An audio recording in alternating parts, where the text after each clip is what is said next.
നമ്മുടെ ഉള്ളിൽ മനസ്സ് എന്ന് പറയുന്നൊരു സാധനമുണ്ട്. ആ മനസ്സിൻ്റെ മാറ്റങ്ങളൊക്കെയും നമ്മുടെ ജീവിതത്തിൽ സംഭവിച്ചുകൊണ്ടിരിക്കും. നമ്മൾ വാടും, നമ്മൾ തളരും, നമ്മൾ കരയും, നമ്മൾ തകരും, നമ്മൾ തോറ്റുപോകും, നമ്മൾ ജയിക്കുകയും ചെയ്യും, നമ്മൾ മറക്കും, നമുക്ക് മടുക്കും, പക്ഷേ നമ്മൾ മടങ്ങി വരികയും ചെയ്യും. എന്താ കാരണം? നമ്മൾ കല്ലല്ല, നമ്മൾ പ്ലാസ്റ്റിക് അല്ല, നമ്മൾ മനുഷ്യന്മാരാണ്. ആ സദസ്സിലിരുന്ന ഒരാൾ കരഞ്ഞു. അയാൾക്ക് താങ്ങാനാവാത്ത എന്തോ ഉള്ളിലേക്ക് ഒഴുകി വന്ന് അയാൾ പൊട്ടിക്കരഞ്ഞു. എന്താ കാരണം? അയാൾ പ്ലാസ്റ്റിക് അല്ല, അയാൾ ഒറിജിനലാണ്. പ്ലാസ്റ്റിക് ആണെങ്കിൽ അത് സംഭവിക്കില്ല, ഒറിജിനലാണ്. നമ്മുടെ ഉള്ളിൽ മനസ്സ് എന്ന് പറയുന്നൊരു സാധനം ഉണ്ടായതുകൊണ്ട് ആ മനസ്സിൻ്റെ മാറ്റങ്ങളില്ലേ, അതൊക്കെ നമ്മളെയും ബാധിച്ചുകൊണ്ടിരിക്കും. മനുഷ്യരുടെ കൂടെ ജീവിക്കുമ്പോൾ നമ്മൾ അറിയേണ്ട ഏറ്റവും വലിയ സത്യമാണത്. എന്തിനാ ഈ നരിക്കുനിയിലെ ഇത്രയും മനുഷ്യർ ഇവിടേക്ക് ഓടി വന്നത്?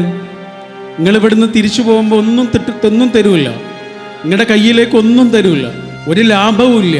പക്ഷേ നിങ്ങൾ ഇത്രയും മനുഷ്യർ ഇവിടെ വന്നതിനൊരു കാരണമുണ്ട്. ആ കാരണമാണ് ഞാൻ പറഞ്ഞു തുടങ്ങിയത്.